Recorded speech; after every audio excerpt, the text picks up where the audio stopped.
abonnez-vous. Et bonjour à toutes, bonjour à tous, bienvenue dans ce nouveau numéro d'Abonnez-vous Matin. Il est 10 h sous canicule, mais ne vous inquiétez pas, pensez à Bernard Arnault qui a aussi chaud que vous, hein, c'est Quotidien qui le dit. Donc il faut le savoir, donc quelque part on se dit on est tous dans la même galère. Ici il y a la clim, mais c'est pas le cas partout, mais ça ne change rien, c'est vraiment pareil pour tout le monde. Même pas de bug dans le générique, c'est vrai, il y a des gens qui regardent mes streams où le générique est de façon permanente buggé, c'est vrai, je l'avoue. Mais ici le générique ne bug pas, ici c'est de qualité, on est toujours en direct des locaux de Mediapart, hein. Bien sûr, on reçoit tous les vendredis matins des invités qui sont à l'origine de médias indépendants, on reçoit des créatrices et des créateurs de contenu, on reçoit plein de monde, et le lundi, vous retrouvez ma collègue Anna à partir de 18 h pour les coulisses de Mediapart. Je vous rappelle qu'il n'y a pas d'abonnement, pas de sub, pas de cheers, pas tout ce qu'il y a sur Twitch, hein. Mediapart ne vit que de vos abonnements, donc si vous voulez nous soutenir, la solution c'est Abonnez-vous. et pas autre chose par rapport à Twitch. Merci tout le monde. Vous êtes déjà quelques-unes sur le chat. Bonjour à toutes, bonjour à tous, hein. Je vous rappelle, respectez quelques règles simples, pas d'insultes, pas de propos scandaleux de toute forme que ce soit, sinon je n'hésiterai pas à ban de façon totalement arbitraire, hein, les personnes qui disent n'importe quoi, mais je sais que ça se passe toujours bien. Je reçois aujourd'hui Kendris Le Gentil, salut. Salut. Tu es directeur du média La Fabrique des Soignants, hein, on va en parler. Tu es aussi auteur et réalisateur.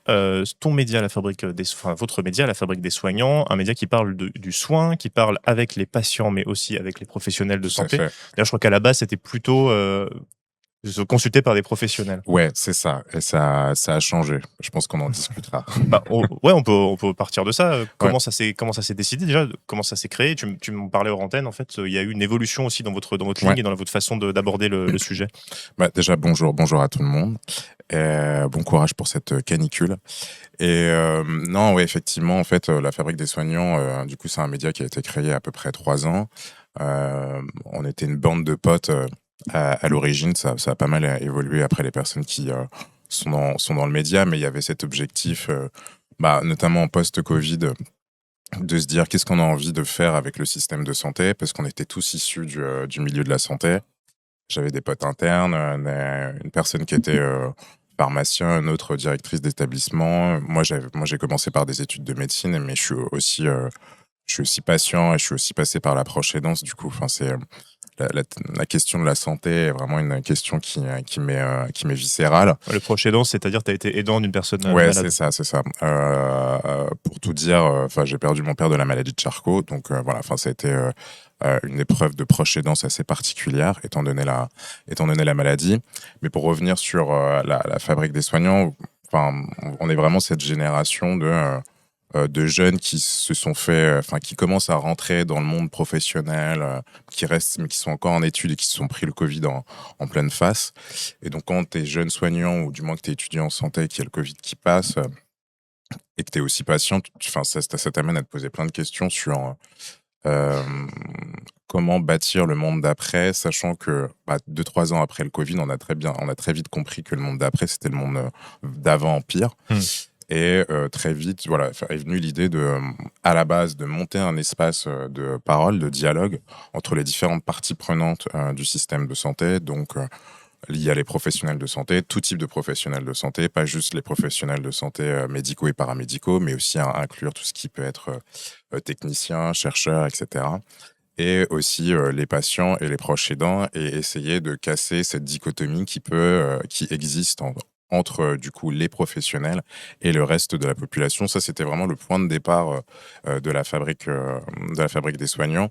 Aussi avec ce diagnostic qu'on parle très mal de santé en fait en France, santé qui est quand même une fonction qui peut être considérée comme régalienne, en tout cas qui est considérée comme l'un des trucs les plus importants de la plupart des gens, parce que tout le monde a un corps et tout le monde est soumis à la vulnérabilité. Et il y avait vraiment cette envie d'ouvrir pas tant juste les coulisses du système de santé, mais d'avoir un rapport un peu moins professionnalisant sur la question du soin. Et ça, de plus en plus, c'est quelque chose qui s'est imposé au fil des années, avec aussi une politisation qui était là de base, mais qui, je pense, était, si je suis tout à fait honnête, était assez social-démocrate, ce qui n'est pas tout à fait une insulte, mais pas très loin non plus.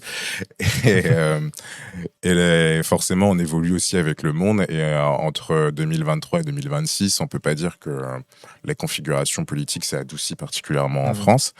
Il y a eu le législatif 2024 qui a été un moment assez important. Je pense que c'est à ce moment-là aussi qu'il y a eu un shift qui correspondait aussi à des restructurations en interne dans le média et la volonté de se dire est-ce qu'on a envie de participer, bien évidemment à notre échelle, à cet effort citoyen de pas juste de lutte contre l'extrême droite, mais de politisation, on va dire, à gauche et d'une certaine gauche radicale de la population depuis notre espace qui est l'espace du soin quoi. Et aussi enfin ça vous le voyez mais je suis noir donc enfin cette question là elle était devenue aussi de plus importante pour moi. Bon, vous le voyez pas, mais je suis aussi queer et bon, ça peut-être que vous le voyez, mais du coup, il y avait aussi en parallèle, moi, ce travail de politisation sur ces sujets-là et donc comment irriguer ma propre trajectoire et celle du média, ce qui fait que là, maintenant, on affiche vraiment plus une ligne qui se veut de lutte contre les discriminations, contre les violences qui existent dans le soin, contre tous les mauvais ismes, donc fascisme, racisme, etc. Mmh. Et de vraiment aussi montrer que la santé n'est pas un espace neutre, c'est un espace de pouvoir, de lutte, et plus que ça, c'est aussi sans doute le lieu le plus adéquat pour transformer la société. Parce que comme je le disais, en fait, il n'y a pas grand-chose de plus universel que le soin parce que tout le monde est inféodé à son corps et pour moi le régime le plus universel qui soit c'est le régime de vulnérabilité et ça je le dis aussi en tant que personne malade chronique et non valide et donc à partir de ce postulat là c'est comment on arrive à repenser la société depuis un soin politisé. C'est intéressant parce que l'évolution du média dont tu parles, c'est-à-dire vers plus de radicalité, plus de compréhension, plus de prise en compte en tout cas des différents rapports de domination, de façon intersectionnelle, hein, on peut le Ouais. dire. En fait, ça part quand même de quelque chose où il y avait une volonté à la base d'horizontalité entre les patients et les professionnels de santé au sens large. C'était pris en compte tout de suite cette verticalité qu'on peut retrouver dans le soin. Ouais. Ouais, tout à fait. Et aussi, bon, après, enfin, il y avait tout n'était pas forcément très fluide au début sur ces questions-là, parce que il y avait une majorité de professionnels ou d'étudiants quand même en santé. Mmh. Et donc d'imposer la question patient, pas juste comme un truc qu'on rajoute, qu'en saupoudre, mais comme quelque chose de vraiment important, primordial pour questionner le soin. Voilà, enfin, ça nécessitait quelques discussions, bon, après qui étaient très chill au début, mais enfin, Mmh. voilà, enfin, j'avais dû quand même euh, un peu plus imposer cet aspect-là, parce que enfin, si on est un peu matérialiste, forcément, quand on est professionnel de santé, on va avoir tendance à défendre son positionnement, qui est le positionnement professionnel, et que ça, la sociologie de la santé, et notamment de la médecine, il y a des sociologues qui ont fait des travaux assez intéressants, mais juste que professionnaliser le soin, ça divise la société entre des professionnels et des profanes. Donc, le problème, c'est que tu as une société de professionnels qui, là, environ, il y a, je crois, un million de professionnels de santé.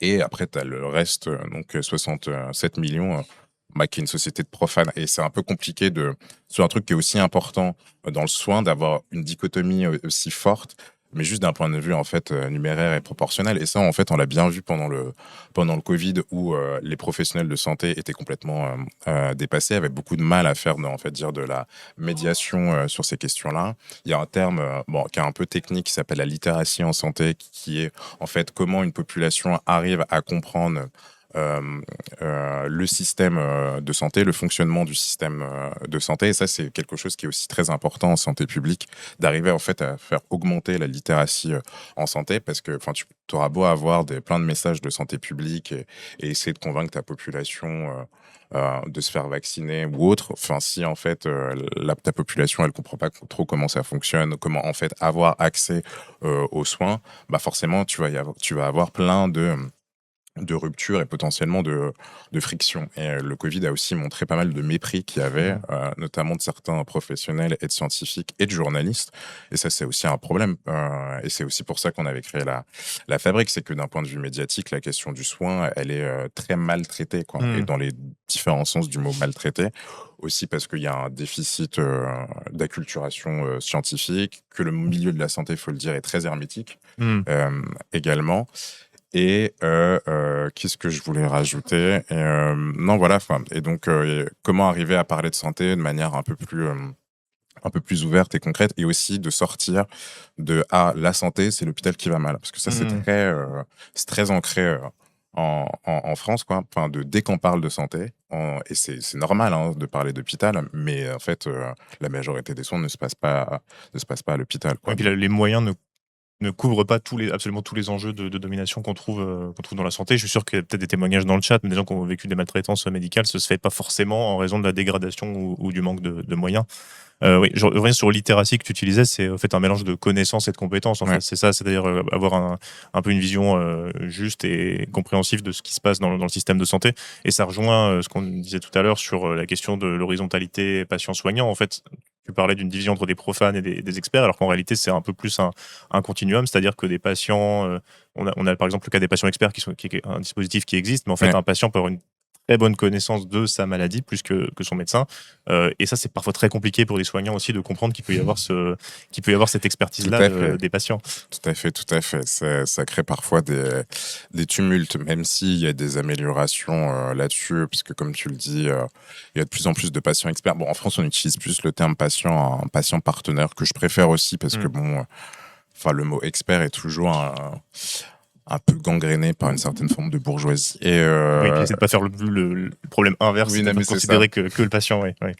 Et après, enfin, moi, je vois aussi des limites dans l'expertise des patients ou dans le partenariat patient, c'est-à-dire qu'on est aussi en train de transformer certains patients en super patients qui, du coup, en fait, souvent, ces personnes-là, ils ont une force de représentation parce que soit ils sont envoyés dans des facs pour faire des cours, soit mis dans des protocoles de recherche, dans des hôpitaux, etc., pour permettre d'avoir le regard patient et de dire, en fait, on fait pas sans le regard patient. On est dans un système de co-leadership, ce qui est aussi un mot important, bon, qui est un mot managérial, mais parce que fait, souvent, quand on pense partenariat patient, on a l'impression qu'on utilise souvent, il faut que le soin soit faut mettre le patient au centre. Mais en fait, quand tu es au centre de quelque chose, ça veut pas dire que tu décides, quoi. Enfin, ça veut dire que généralement, on décide pour toi, qu'il y a plein de personnes qui décident pour toi.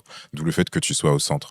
Et donc, justement, dans le partenariat patient, c'était un peu casser cette vision-là, et de faire en sorte que les patients puissent aussi être en position de lead avec les professionnels de santé. Mais il faut en fait faire gaffe, c'est que, enfin, il y a plein de biais de qui arrive à être partenaire patient aussi, parce que c'est des statuts qui sont très précaires. Et donc forcément, quand tu es malade et que tu es dans un statut précaire, bon, généralement, il y a une assise financière que tu as eu à un moment donné de ta vie qui permet d'aller vers ce genre de statut-là.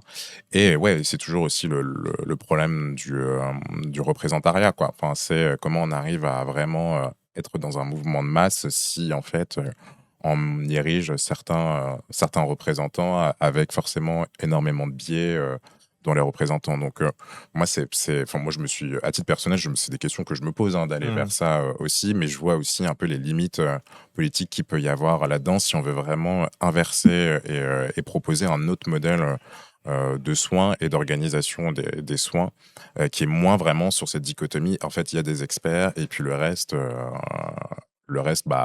consomme juste des soins, quoi. Et je pense que là où on en est dans le système de santé, et on le voit bien avec la canicule, quoi, enfin, qui nous rappelle à quel point en fait la santé est quelque chose qui bien évidemment primordial, mais qui nécessite en fait une compétence beaucoup plus grande de la population générale, parce qu'en fait on va vers tout un tas de crises causées par les crises écologiques, mais qui sont aussi des crises sanitaires. Mais si en fait la population générale n'augmente pas en compétences et en connaissances de santé, en fait, on n'aura jamais ni assez de professionnels de santé, et ça, on l'a déjà, et ni assez de patients partenaires pour permettre d'établir un système de santé fonctionnel. Ce que tu disais par rapport au représentariat, ça me fait penser au collectif d'autodéfense sanitaire qui se sont formés, en fait, alors, pas envie de dire après le Covid, parce que le Covid circule toujours, mais plutôt après les confinements, en fait, et des gens qui ont fait ce constat-là que tu fais, c'est-à-dire qu'il n'y a pas assez de connaissances de la population en général, que l'État, les pouvoirs publics ne remplissent pas bien leur rôle, et c'est des gens en fait qui vont faire de l'information collective. Parfois ils intègrent des soignants, parfois pas, mais en tout cas ils vont expliquer la vaccination, les masques, les purificateurs d'air. Ça, c'est un modèle qui est aussi quelque chose de différent, c'est un modèle plus collectif, ces collectifs qui sont constitués. Tout à fait. Et un petit point historique que j'aime aussi par rapport au collectif autogéré. Enfin, même si, bon, je vois aussi les limites. Je pense pas on pourra établir un système de santé complètement efficace qu'avec des collectifs comme ça. C'est toujours aussi dans ce genre de collectif que émergent d'autres manières de faire du soin. Et par exemple, en fait, les Black Panthers ou aussi les Young Lords, qui est un peu la version portoricaine des Black Panthers, du coup, groupe militant dans les années 70 aux États-Unis, s'étaient organisés et dans leurs organisations, la question du soin était primordiale. Ils avaient occupé des cliniques, ils avaient fait ils avaient organisé des dépistages, etc. Et ça montre aussi que dans la culture militante, et pas juste militante du soin, mais militante dans des groupes politiques très, très puissants et très à l'avant-garde, d'une gauche plus que radicale, hein, puisque Black Panther, et Young Lords, c'est pas Mélenchon. Hein. C'est autre chose, quoi. Il y a une ferveur qu'on a peut-être un peu On va avoir perdue. des commentaires. Ouais. Non, mais Mélenchon 2027. Mais, et donc, c'était intéressant, ce que j'essaye parfois de faire, c'est dans le média et dans certaines présentations que je peux faire, c'est toujours de se rapprocher vers un point de vue historique et de voir ce qui a été fait et de comprendre aussi que dans certains groupes dont on pense pas forcément que la santé était primordiale, mais en fait, la santé était primordiale parce qu'en fait, si tu veux t'autogérer, forcément, la question du soin, elle va ressortir et qui plus est sur des populations hyper marginalisées. Personnes afro et portoricaines aux États-Unis dans les années 70. Bon, je vous laisse imaginer à quel point t'es même pas la dernière roue du carrosse parce que tu sais pas ce que c'est un carrosse, quoi. Donc c'est intéressant de voir depuis le soin, on peut aussi développer du militantisme. Et en fait, les collectifs dont tu parles, notamment de Covid long, etc., sont aussi les héritiers. Bon, peut-être qu'ils connaissent pas ces histoires-là, mais il y a aussi une question d'héritage et que dans l'histoire du militantisme, moi, j'aime aussi beaucoup la période, le haut de la crise du VIH-Sida, crise qui est toujours pas finie, dans les années 80-90, avec ACT UP, avec AIDS, qui ont aussi posé les bases du militantisme, aussi à l'échelle internationale et qui donne aussi, je trouve, beaucoup d'espoir de se dire, en fait, il y a un groupe vraiment de marginaux, de personnes migrantes, de personnes queer, de personnes droguées qui ont réussi à faire plier parmi les plus grandes organisations capitalistes au monde, des laboratoires pharmaceutiques et des États néolibéraux, parce que le néolibéralisme commençait aussi à ce moment-là. Donc ça donne aussi espoir de voir que vraiment dans le soin, il y a une puissance d'agir qui est là, quoi. Après, je trouve qu'avec le Covid, ça, là, un peu la particularité du Covid, c'est il a fait émerger quelques groupes, mais on n'est pas non plus comparativement à ce qu'on a pu voir dans le VIH-Sida, dans un rapport massif ou vraiment révolutionnaire dans les groupes qui ont réussi à émerger, parce qu'il y a aussi des spécificités dans le Covid. C'est une maladie, bon, où il n'y a pas beaucoup de représentation. C'est une maladie qui est visuellement, qui se voit pas déjà de ouf. Et aussi, qui dit Covid dit confinement, donc éclatement aussi.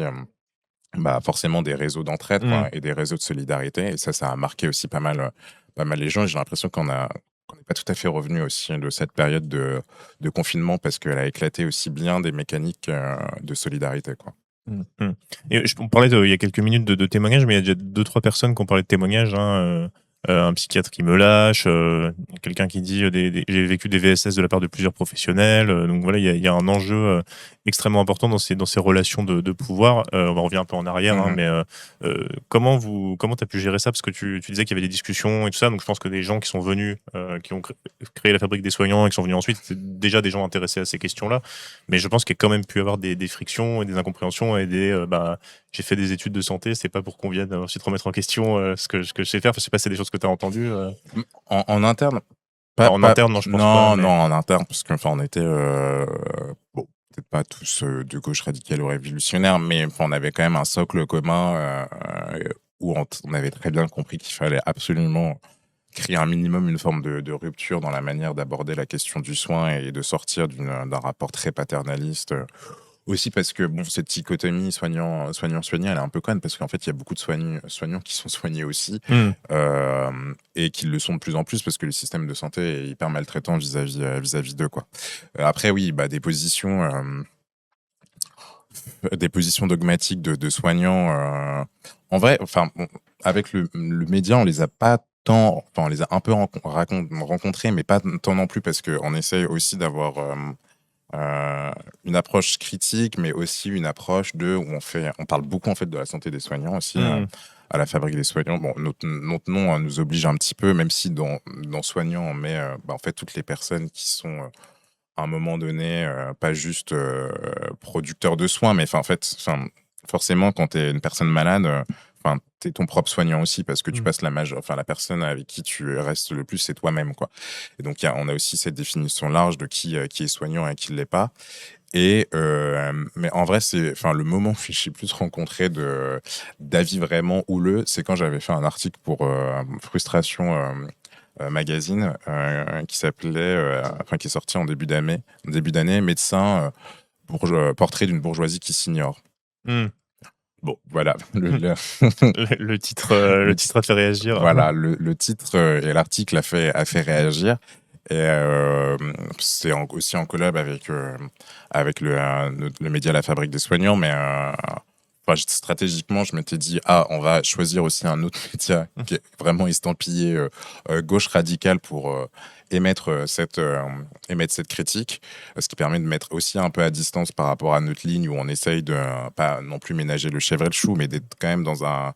c'est complexe, parce que moi, ma position, c'est qu'il y a vraiment beaucoup de choses à refaire du côté des professionnels de santé, qui ont du mal à faire un examen de conscience, mais que je sais aussi pourquoi ils ont du mal à faire un examen de conscience, parce que matériellement, le système de santé est en train de s'écrouler. Il tient à bout de bras avec quelques personnes qui essayent de résister, mais ça n'empêche pas qu'en fait, il y avait déjà des mécanismes de maltraitance avant de rentrer en fait, dans ce système qui est en train de s'écrouler, quoi. Et que le problème, c'est que, pour aussi avoir fait des études en soins, je sais très bien ce qu'il y a dans les formations, quoi. Il y a plein de choses dans les formations qui sont pas dites, quoi. Il y a très peu de sociologie, très peu de mise en avant des questions de violence et de discrimination, alors que, ouais, ça, je crois que je l'avais vu dans le chat, vraiment, la santé et le soin sont vraiment, sans doute, les endroits où se jouent le plus les inégalités, quoi. Et donc, en fait, c'est que depuis quelques années qu'on parle vraiment d'inégalité de santé et de déterminants sociaux de santé. Et les déterminants sociaux de santé, c'est juste de dire, en fait, la santé, elle n'est pas juste régulée par des questions biologiques, génétiques ou autres, mais aussi par des questions sociales, quoi. En fait, mais bon, je veux dire, toute personne de gauche qui s'est un peu entraînée au matérialisme n'est pas du tout étonnée de ça, quoi. Mais en fait, en santé, ça a du mal à s'implanter, quoi. Tout le monde ne parle pas comme ça. Mais je trouve assez intéressant la position du médecin, en fait, dans le système de santé, parce qu'on a à la fois une personne qui a des études longues, qui a accumulé beaucoup de connaissances, qui a des salaires plutôt élevés, mais qui en même temps va avoir des conditions de travail qui sont pas forcément des conditions de travail qui sont pas forcément évidentes. On peut avoir des espérances de vie réduites, notamment dans certaines spécialités. Je pense aux urgentistes, par exemple. Donc il y a une espèce de position un petit peu entre deux, j'ai l'impression, et qui fait qu'il y a je sais pas si tu es d'accord avec ça, mais une espèce de particularité de la position du médecin, notamment dans la santé publique, dans le public, quoi. Ouais, tout à fait. Du coup, pour les gens qui sont dans le chat, qui vont regarder l'émission, j'invite vraiment à ce que vous alliez lire l'article que j'avais écrit en début d'année, puisque je prends cette question à bras le corps, même si en fait c'est un peu compliqué, parce que moi je m'étais vraiment concentré plus sur les médecins libéraux, qui c'est pas tout à fait la même chose que les médecins hospitaliers. J'ai mis l'article dans le chat. Merci. Et que aussi, dans les médecins libéraux, on tombe assez vite dans des logiques de petits patrons, quoi. Et que les médecins oublient quand même qu'ils appartiennent à une certaine classe, bourgeoisie ou sous-bourgeoisie, mais qui est très particulière, parce que en fait, c'est pas une bourgeoisie parasite, parce qu'en fait, sans médecin, ta société, elle tient pas, quoi. Donc en fait, le médecin a un rôle obligatoire, mais d'un côté... et ça, historiquement, c'est aussi intéressant de l'analyser, c'est que le numerus clausus, c'est les médecins qui l'ont mis en place. À la base, quand la sécurité sociale a été mise en place en 1945, les médecins n'étaient pas particulièrement pour, quoi. Oui, mais c'est le numerus clausus, je vous explique, c'est dans les années 80, c'est-à-dire la mise en place d'un nombre limité de places au concours en médecine, ce qui a conduit au moment où les médecins avant les années 80 sont partis à la retraite, il y a maintenant une espèce de pénurie. Ouais, Et ils de ont dû, désertification médicale, quoi. et ils ont dû réélargir logiquement 50 ans plus tard, 40 ans Ouais, plus tard, le nombre de médecins, quoi. ouais, mais du coup, on va se prendre quand même un trou de médecin encore pendant quelques années, quoi. Donc Hmm. en fait, ils ont une telle puissance aussi d'organisation et de rapport conflictuel avec l'État et aussi la sociale, enfin du coup la sociale, les organisations sociales et la sécurité sociale, qui fait que en fait ils sont quand même, enfin c'est quand même un métier qui a un pouvoir en termes de corps qui est rarement, enfin je suis pas sûr qu'il y ait beaucoup de métiers qui ont plus de pouvoir en termes de corporation Hmm. que les médecins, quoi. Ce qui n'empêche pas qu'en fait, il y a plein de médecins qui font très bien leur taf, essayent vraiment d'avoir des actions sociales et de répondre aux prérogatives du médecin. Mais en termes d'organisation de classe, il y a plein de choses aussi à revoir.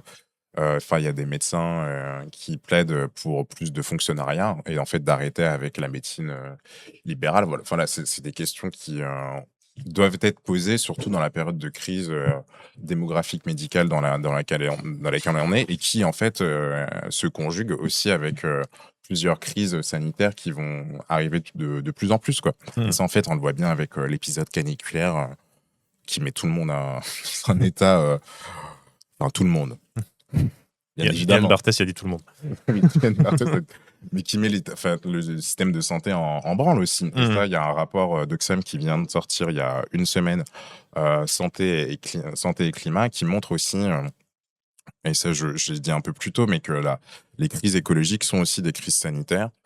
Que le système de santé tel qu'il est organisé aujourd'hui avec les moyens qu'il a n'a pas du tout la résilience pour se confronter en fait aux futures crises écologiques, que chaque en fait canicule augmente la mortalité aussi, donc ça a plein de conséquences sur les systèmes de santé et ça on le voit bien. Je pense que vous avez vu passer des articles, des reportages où dans les hôpitaux les gens essayent de faire comme ils peuvent parce qu'en fait il n'y a pas de clim, parce qu'il y a des hydratations des patients, etc. Donc enfin on est aussi dans un rapport de pénurie permanente dans le système de santé qui empêche tout à fait de répondre à quelques crises que ce soit, quoi, que ce soit des crises écologiques ou potentiellement des crises, on va dire, un peu plus guerrières, quoi.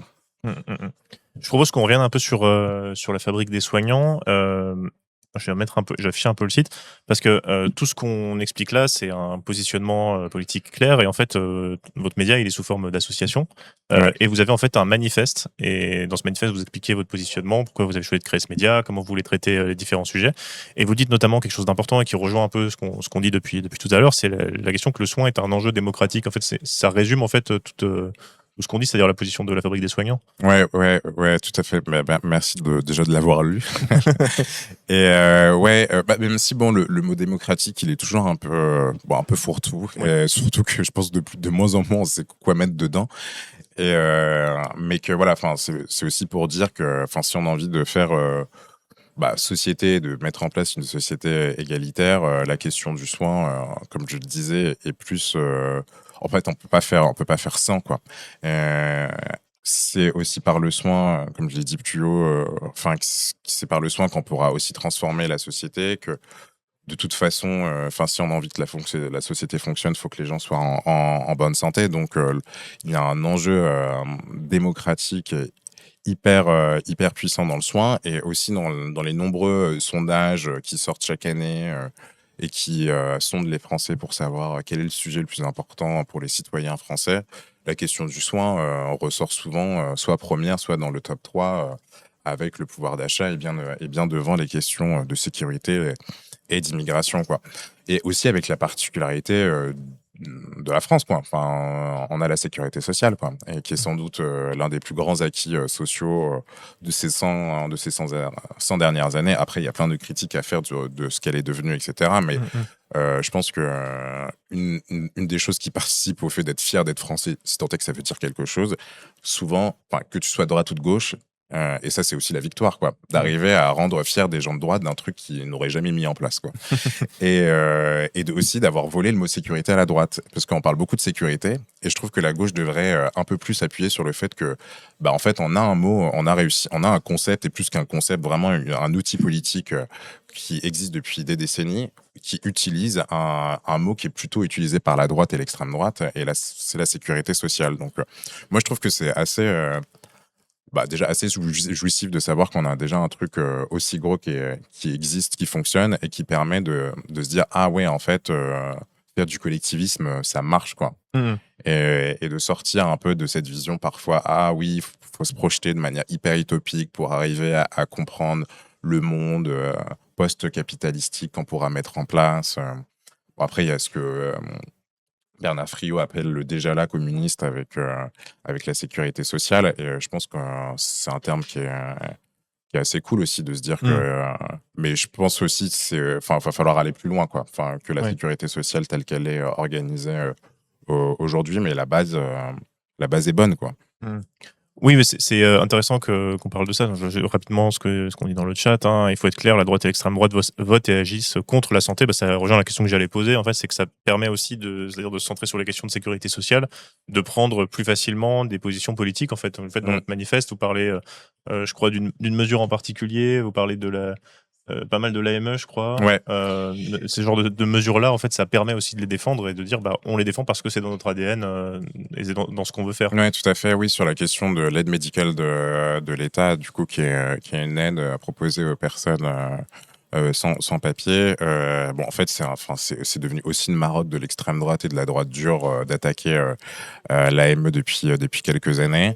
Et du coup, nous, on essaye d'être assez au devant, de faire des contenus là-dessus. Enfin, on avait notamment fait une vidéo avec Médecins du Monde pour rappeler déjà ce que c'est, de débunker les idées reçues. Parce que ça reste aujourd'hui vraiment, pour parfois écouter des micro-trottoirs ou des reportages qui sont faits sur des personnes de droite ou d'extrême droite, ils sont attachés au fait d'attaquer l'AME. Enfin, on ne sait pas pourquoi, mais du coup, c'est vraiment une mesure complètement conne. Hein. Et d'un point de vue de santé publique et aussi d'un point de vue économique, ça représente vers 0,5% de. Oui, tout ça pour avoir le risque de propagation de maladies. Oui, tout à fait. Mais ça, c'est même si on est un peu perfide et qu'on veut vraiment se dire que l'AME, c'est pas bien d'un point de vue économique et de santé publique, mais bon, si on est juste un être humain à peu près normalement constitué, c'est-à-dire avec une morale non trop empruntée de capitalisme, en fait, tu as envie de faire en sorte que les gens crèvent pas, quoi. Donc, en fait, même l'existence de l'AME pose question. Et en fait, et ça, c'est aussi des choses qu'on a essayé de mettre en avant, que l'AME ne devrait pas exister parce qu'elle devrait être intégrée, en fait, au régime général de la sécurité sociale. Parce qu'en fait, à chaque fois qu'il y a des régimes d'exception, en fait, c'est des régimes qui peuvent être plus facilement attaqués. C'est plus compliqué d'attaquer la sécurité sociale en son entier que d'attaquer à un régime d'exception de la sécurité sociale qui est l'AME. Donc, c'est ça aussi. Il y a un raid qui vient d'arriver, donc on ne va pas t'entendre. Merci Victoire Populaire pour le raid. Bonjour aux raiders, aux raideuses. On est en train de parler de santé, de rapport de domination dans la santé, du soin avec la fabrique des soignants, avec notre invité Kendris le Gentil. Voilà, je te laisse reprendre, je refais la présentation. Et non, voilà, du coup, je disais qu'il fallait du coup aller plus loin, encore une fois, avec la sécurité sociale, quoi. Et on parle aussi de plus en plus de sécurité alimentaire, même aussi de sécurité sociale de la mort.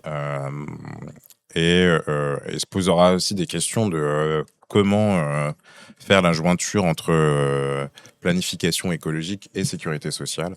Moi, je pense que la sécurité sociale va devoir être écologique aussi, quoi, et que ça devra être une grosse composante de la sécurité sociale. Parce que là, on n'a pas les chiffres de la canicule qu'on est en train de vivre, mais je pense que ça va être à la fois d'un point de vue maladie, décès, perte d'économie, ça va être tendu. Et ça, c'est sans doute une des canicules les plus douces qu'on va vivre dans les prochaines années, quoi. J'ai quelques chiffres, notamment sur la nuit, pas cette nuit, mais la nuit d'avant, plus d'une trentaine de morts, je crois, d'arrêt cardiaque à Paris. Donc déjà une surmortalité qui n'a pas été chiffrée, mais qui est annoncée sur la canicule. Et effectivement, ça paraît totalement logique que les questions de santé et les questions écologiques soient liées dans le système et dans le financement de notre santé. Merci beaucoup pour le raid, bien sûr. Sur la question du média de la fabrique des soignants, j'aimerais qu'on vienne un peu plus sur la forme, c'est-à-dire comment vous fonctionnez, ce que vous faites. Je vais remettre un petit peu le site en avant.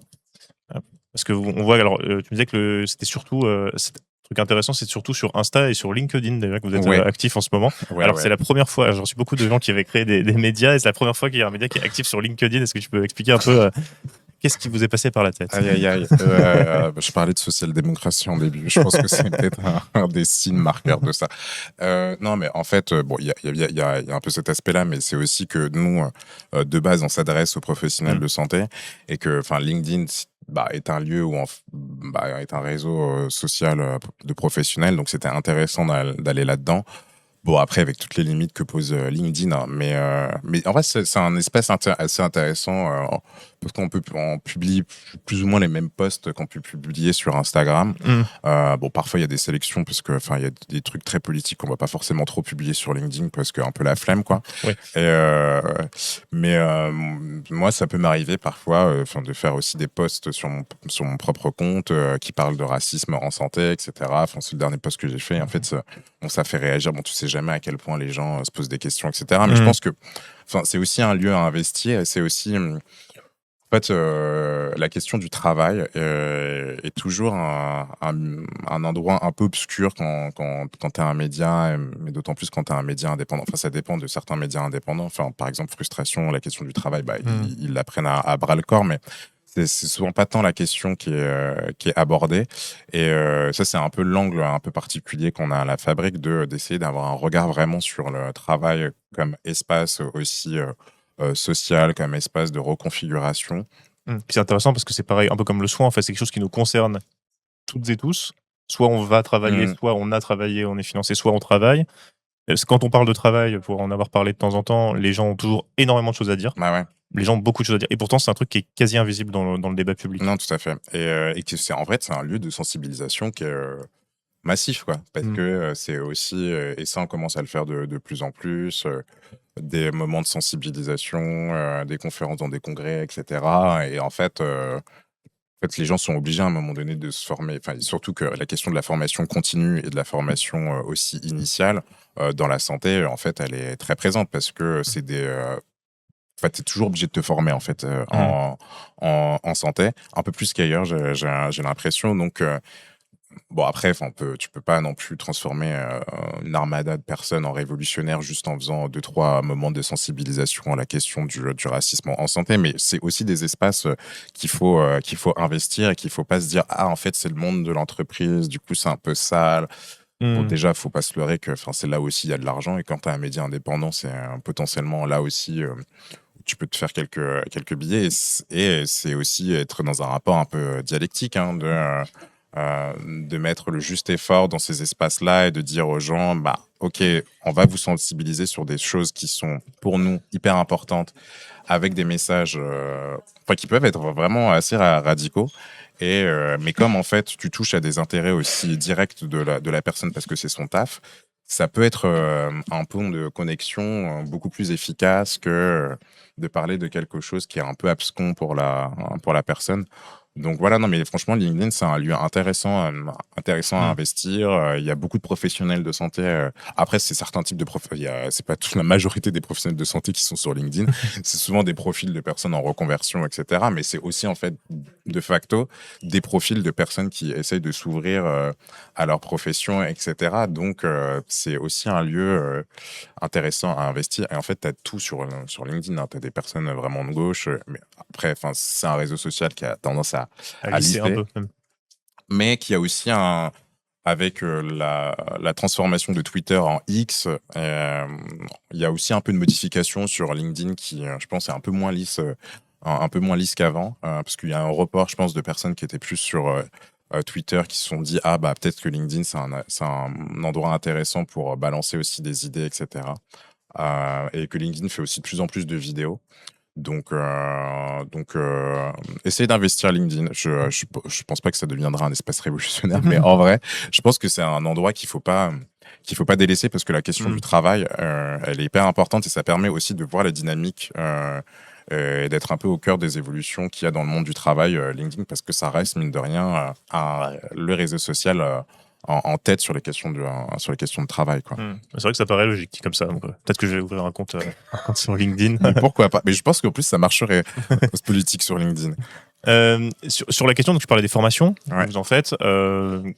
Comment c'est accueilli en général? C'est des choses que les gens n'ont pas l'habitude d'entendre ou Bah, comment ça se... Il y a pas pour des l'instant, on n'a modifications? pas de format de Ouais. formation stricto sensu. Enfin, c'est plus des moments de sensibilisation où parfois on m'invite à des colloques ou des congrès. Enfin, ça a vraiment plus commencé l'année dernière et ça s'est un peu intensifié cette année. Donc, on essaye de trouver le bon positionnement et qu'on nous fait pas mal parler sur des questions, enfin, notamment de discrimination, parfois d'écologie, et que aussi, en fait, à côté, là, on essaye pas mal d'investir sur l'événementiel. Euh, et notamment, on a un cycle de rencontres-débats qui s'appelle Prendre soin, prendre position, qu'on a lancé il y a en début d'année, où l'idée, c'est vraiment faire des rencontres-débats autour des questions vraiment du soin et de relier les questions du soin à des questions sociales. Donc, on en a fait. Ouais, c'est prendre soin, prendre position. Et normalement, tu arriveras à trouver ça sur le site de la Gaîté, parce qu'on les a lancés à la Gaîté Lyrique à Paris, mais on essaye vraiment d'exporter le format dans différents endroits. Donc, on avait fait une première séance, la ville et nos corps, donc qui permettait de parler de santé à l'échelle de la ville, qui permettait aussi de parler des enjeux des municipales, puisque c'était 2 jours avant le deuxième tour. On a fait une autre séance qui s'appelle Soigner depuis les marges, qui a très bien marché. On a parlé de transidentité, de personnes racisées, de validisme, et donc aussi de qu'est-ce que ça veut dire soigner depuis les marges et pas juste soigner les marges. Et que, comme je le disais avec les Young Lords et le Black Panthers Party, qu'en fait, il y a un savoir qui émerge des personnes marginalisées qui fait que en fait elles ont un rapport aux soins qui est hyper intéressant à promouvoir, parce qu'elle permet de répondre à des problématiques qu'on peut observer de manière plus large dans le système de santé, quoi. Parce qu'en fait, forcément, quand tu as la marginalité, tu sais mieux faire avec des restrictions matérielles, quoi. Et là, il y en a d'autres qui vont arriver. Il y en a une là si vous êtes à Paris, qui va arriver là le 3 juillet au Palais de Tokyo, plus orientée sur les questions de drogue et de chemsex. Si vous êtes en Normandie cet été, on est dans un festival qui s'appelle les Pluies de Juillet, qui est un festival écolo où on va parler d'écologie, bâtir depuis le soin, où il y aura notamment Cancer Colère qui sera là. On a une à la rentrée autour de la question des suicides et de la masculinité, parce que en fait, fun fact, bon, c'est pas fun, hein, mais en fait, les hommes meurent plus du suicide que les femmes, à vraiment haute proportion. Mais en fait, les femmes font plus de tentatives que les hommes, mais les hommes meurent plus parce qu'ils utilisent des moyens plus létaux. Donc voilà, il y a des biais de genre dans les questions du suicide, que aussi un homme qui est plus empreint de discours virilistes, d'archétypes masculins, aura plus tendance à vouloir se tuer, quoi. Et que en fait, c'est intéressant aussi dans cette période de montée du masculinisme, d'essayer de comprendre un peu mieux la souffrance masculine, non pas pour dire les hommes souffrent plus que les femmes, mais aussi pour aller, et c'est ça qu'on essaye de faire à la fois à travers de nos événements et de nos contenus, d'aller regarder des espaces qu'on n'interroge pas trop dans le soin, pour voir qu'est-ce que ça veut dire plus globalement sur la santé.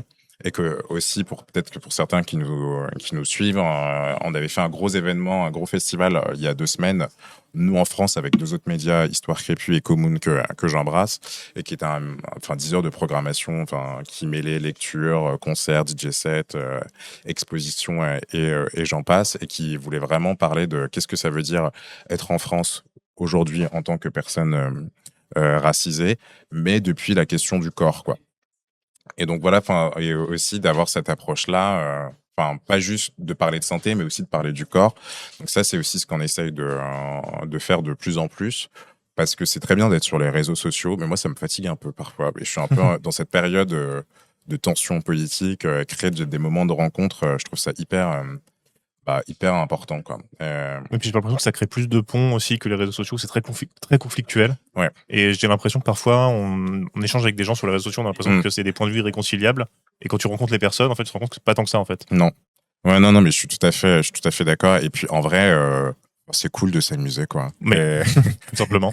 Et vraiment, parfois, et puis, je trouve ça compliqué quand t'essayes d'avoir le discours qu'on a sur le corps, sur le soin, d'être dans un rapport de 2D sur un écran OLED en permanence. Bon, enfin, ça a quelques limites, quoi. Et puis en vrai, moi, c'est genre par exemple la séance soignée depuis les marges, on était une centaine, il y avait vraiment des personnes handicapées, des personnes noires, des personnes blanches, des personnes queer. Enfin, on était une centaine. Et moi, ça m'a fait. Enfin, je me suis dit, waouh, ok. Enfin, c'est aussi pour ça que je fais ce genre de truc. C'est pour qu'il y ait des personnes qui ne se sentent plus en représentation d'elles-mêmes dans certains espaces. Et ça, c'est trop beau à voir. Et ça redonne beaucoup plus d'énergie que d'avoir 1000 likes ou même 10 000 sur un post, même si ça fait toujours plaisir, quoi. Dans ce que vous faites aussi, alors il y a pas mal d'émissions en vidéo, vous avez une chaîne YouTube aussi où il y a des débats, Ouais. les gens peuvent aller voir si jamais. Ce qui est intéressant, c'est que vous avez parlé pas mal de questions de santé mentale et ça me fait penser à la question de la psychiatrie, qui est quand même un lieu à part dans le monde du soin, qui a des questions particulières qui se posent, notamment la question de la contrainte, qui n'existe pas dans les autres formes de Ouais. soins, mais aussi la question de la santé mentale qui a été mise en avant par le gouvernement après les confinements comme grande cause, La grande cause. une des grandes causes du quinquennat. C'est quoi votre regard à vous sur ces questions de psychiatrie qui sont pour le coup très investies par le milieu militant, mais il y a aussi beaucoup de débats au sein des professionnels de santé. C'est un champ de métier très particulier, je trouve. Je sais pas si tu étais d'accord Ouais, non, avec mais ça. je suis tout à fait d'accord et à plein d'égards parce que, enfin, je suis aussi une personne, enfin, qui souffre de problématiques mentales, donc en plus de problématiques physiques. Donc, enfin, mais c'est très particulier la psychiatrie. Moi, j'ai un peu du mal à savoir c'est quoi mon rapport. Avec la psychiatrie, en étant très suivi par ailleurs. Mais je vous conseille d'aller voir l'interview qu'on avait faite de Mathieu Bellassène où justement il parlait de santé mentalisme et qui est le dernier article qu'on a publié sur le site. Ça commence à faire un petit temps. Mais justement, où on revient sur le fait qu'on parle de plus en plus de santé mentale. On pourrait se dire que c'est bien. Mais en fait, la santé mentale, c'est pas la psychiatrie déjà. Et ça crée en fait un continuum entre des personnes qui sont CSP+, et qui veulent être un peu plus performants dans leur métier de merde en faisant du vélo électrique sur place, en se disant oh là là, il faut que je pense au bien-être, et des gens qui souffrent de crises schizophréniques régulières, quoi. Donc c'est pas tout à fait la même chose. Et le problème du mot santé mentale met un rapport égal entre ces problématiques-là. Et que, en fait, la psychiatrie, effectivement, enfin, quand on aussi observe d'un point de vue historique, ça a été aussi une des médecines qui a été fer de lance dans la colonialité. Et ça, bon, je pense que ça, je vous invite bien évidemment à lire du Frantz Fanon là-dessus, quoi. Et de comment arriver à sortir de l'annihilation. Que aussi, de plus en plus, la psychiatrie est utilisée comme manière de contenir les personnes qui pourraient être un peu dangereuses pour l'ordre public. Il y avait notamment là ce qui est passé dernièrement, l'injonction d'examen psychiatrique dans un cadre Oui. antiterroriste. Qui a été d'ailleurs très critiqué par la profession elle-même. Ouais. Et là, bon, il faut qu'il passe au niveau constitut, je crois. Mais en fait, du coup, ça montre encore une fois, et ça, à peu près, c'est classique dans un moment, on va dire, pré-fasciste, proto-fasciste, choisissez le suffixe qui vous convient, mais d'utiliser vraiment les sciences médicales et en particulier la psychiatrie comme moyen de faire taire ou d'apposer le sticker se fou, et donc à partir de ce moment-là, les idées politiques sont devenues caduques, quoi. Et que aussi, c'est vrai que beaucoup de professionnels en psychiatrie sont des professionnels assez investis sur les questions politiques, sur les questions sociologiques. Donc il y a pas mal de remises en question, mais aussi, bon, voilà, je pense que la psychiatrie est pris dans plusieurs mouvements. Bon, déjà dans un rapport de pénurie et vraiment de manque de moyens terribles. C'est vraiment le parent pauvre de la médecine, et encore plus la pédopsychiatrie. Et qu'il y a aussi, en France, il y a un héritage psychanalytique très intense. Qui se fait de plus en plus contester, c'est bien. Oui, notamment en pédopsie, c'est très très répandu Ouais. la psychanalyse. Et que là, il y a tout le courant comportementaliste là qui est là. Enfin, c'est tant mieux aussi, mais biologisant aussi. Enfin, il y a Donc, on est aussi dans je pense, dans une phase de transition assez importante de la psychiatrie et que il y a aussi de plus en plus de tensions vis-à-vis de certains mouvements antipsychiatriques que moi aussi je regarde avec un certain intérêt parce qu'ils amènent à vraiment à avoir un regard sur la psychiatrie, mais pas juste sur la psychiatrie, en fait, sur la société, de qu'est-ce que ça veut dire si on commence à dire qu'en fait, il y a plein de catégories de personnes qui sont plus ou moins adaptées à la société. Est-ce qu'en fait, faut pas changer le regard? Est-ce que c'est pas la société qui est pas adaptée, quoi? Et ça, c'est des discours qui sont en train de monter, mais c'est aussi difficile d'arriver à ce qu'ils montent parce que la psychiatrie est déjà tellement en souffrance qu'il y a mille et une choses à revoir en psychiatrie. Ouais. Mais c'est aussi l'ambivalence que tu décrivais, c'est qu'à la fois, bah, il y a des soins, c'est du soin quand même, ça fonctionne, il y a des médicaments qui aident des gens, mais il y a une généralisation en France de l'enfermement, ce qui n'est pas le cas dans d'autres pays. Et même chez des personnes qui sont anti-psy, bah, c'est des personnes qui sont passées par des hospitalisations, qui ont des traitements, et en fait, c'est très compliqué d'avoir une position purement contre ou pour le système psychiatrique, simplement parce que c'est quelque chose de très ambivalent, c'est ce que tu disais en fait. Moi, je trouve que c'est pas évident de se positionner. Non, mais pas du tout. Pas du tout, quoi. Et que, bon, moi, il y a des positions que je peux avoir perso, et après, il y a la position que je peux défendre avec le média. Elles sont pas tout à fait, je pense, les mêmes, parce que moi, il y a aussi le facteur patient qui a été psychiatrisé, qui a été hospitalisé, même si moi, je préfère le terme interné. Mais et je sais que ça pose question, hein, parce qu'il y a des militants ou des médecins globalement à gauche qui vont dire non mais faut pas utiliser le mot interné, faut dire hospitalisé parce que interné c'est stigmatisant, c'est pas tout à fait les mêmes choses. Mais en fait quand tu demandes une permission pour pouvoir sortir, c'est que voilà, il y a quand même un rapport de liberté de corps qui est pas tout à fait présente, quoi. Et que je suis aussi une personne noire et je sais ce que la psychiatrie a fait aux personnes qui me ressemblent. Je suis d'origine antillaise, je sais très bien à quel point ça a joué un rôle hyper important dans l'esclavage, dans la colonisation et aussi dans l'après. Mais d'un côté, je sais aussi ce que moi, la psychiatrie m'a apporté pour mieux vivre, quoi. Donc effectivement, le rapport est hyper ambivalent. Mais c'est vraiment, je pense, un des endroits de la santé à surinvestir, qu'on s'est fait aussi un peu berner par la santé mentale, grande cause nationale, avec absolument pas de moyens mis en place. Ouais, un côté un peu développement personnel, plus que médical, quoi. Non, mais c'est ça, quoi.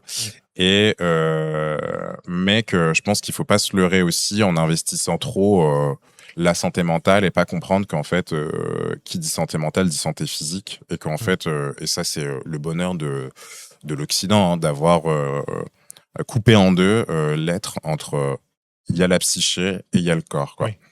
Mais ça, en fait, je pense que la plupart des gens se rendent compte que cette dichotomie, elle a pas beaucoup de sens, quoi. Et c'est vrai que c'est quelque chose que beaucoup ont entendu. Je trouve que c'est une bonne analogie. C'est que beaucoup de gens veulent pas se traiter pour des questions psy. Et en fait, l'analogie de si tu te casses la jambe, tu vas te traiter. Parce que tu te dis pas, mais par contre, quand tu as des problèmes médicaux au niveau du cerveau, qui sont des problèmes réels, physiologiques, les gens vont moins vouloir se traiter à cause de cette séparation-là entre psyché et corps, quoi.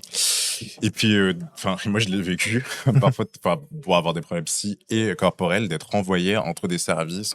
Ah non, mais là, ils vont considérer que c'est plus psy, mais là, ils vont considérer que c'est plus. Puis les somatiques vont te renvoyer vers les psy. Et ça, je pense vraiment, tant qu'on est dans cette vision-là, mais qui est une vision philosophique, en fait, de considérer l'individu et l'être humain, tant qu'on reste là-dedans, on va pas réussir à être vraiment à être adapté aux besoins de l'individu, quoi. Bah écoute, on a pas mal parlé. Alors, on n'a pas trop suivi ce qu'on avait prévu, mais un peu quand même. Et donc, il reste 2 petites minutes. Je pense que c'est le moment de faire un petit peu de promo si tu as des choses à annoncer, à promouvoir, des liens que tu veux partager. Peut-être on a déjà conseillé quelques liens, mais si tu veux. Si vous voulez faire des dons, il y a toujours un lien qui est ouvert, mais qu'on met pas trop en avant, mais c'est le lien Ulule. Je vous mets le lien dans le chat. Et sinon, non, sinon, bien évidemment, allez nous suivre sur Instagram, LinkedIn, YouTube. Ça, c'est important. Comme je le disais, il y a des trucs, il y a des événements là qu'on va faire En juillet. Donc, Où est-ce qu'on peut retrouver? Vous avez un calendrier avec vos événements? faut que je les mette sur le site, je l'ai pas fait encore. Et oui, parce que ce que j'ai pas dit, c'est que je suis le seul à temps plein sur le média, donc c'est aussi un peu compliqué de tout gérer. Mais si jamais il y a des gens qui cherchent un endroit où s'investir, moi je suis aussi à la recherche d'un associé. Hein. Donc je pense qu'il y aura affaire avec les enjeux présidentiels à venir. Et je lance aussi un appel, parce que ça c'est un projet que j'aimerais bien mettre en place. J'aimerais bien mettre en place une émission ou une journée, la gauche face à la santé. Donc, si il y a des gens qui sont intéressés pour mettre ça en place et confronter les futurs ou actuels candidats aux questions sanitaires, c'est un truc que j'aimerais bien mettre en place. Et sinon, à côté de la fabrique, moi, j'essaye aussi d'écrire pas mal, notamment sur les questions antiracistes. Donc, et ça tombe bien parce que j'ai publié la plupart de mes textes sur le blog Mediapart. Donc, vous pourrez retrouver plusieurs billets et où vous pourrez voir une pensée un peu moins douce que sur le média. Eh ben écoute, je pense qu'on a fait le tour. Il y a Sentez-vous curieux qui demande où est-ce qu'on peut te contacter. Je ton compte Insta. Ouais, sur le compte Insta de la Fabrique ou même sur mon compte perso aussi qui est public, Monsieur Kiss, Kiss K-Y-S. Sinon vous tapez Kendris, il y en a pas beaucoup en France, donc généralement vous arriverez très vite à me retrouver. Est-ce qu'il est prévu que la chaîne YouTube reprenne vie? Ça dépendra de pas mal de choses et de moyens. Non, mais en vrai, situation. Pour conclure, on s'est pris de plein fouet les restrictions économiques dans le monde sanitaire, associatif et culturel.